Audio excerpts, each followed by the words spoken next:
Hello, good afternoon. Is the Mashat Grandma. Yan ang kaldereta natin. Original na kaldereta, kasama ang puso sa pagluluto. Masarap siya sa dami ng sahog niya. Siguro 20 ang klase ng sahog niya. Hindi po kita gaano kami ganito. Bibigyan namin sa inyo ang aming mga sekreto. Hindi po. Ayan yung nakikita nyo, yan ang mga sahog. Pero yung mga sekret namin, hindi namin pwedeng ibigay. Yan po ang totoo. Kaya huwag na kayo umasa na ibigay namin yung secret nyo.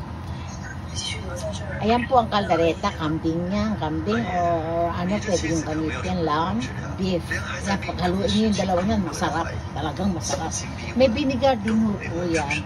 Tomato, onion, bell pepper, guisantes.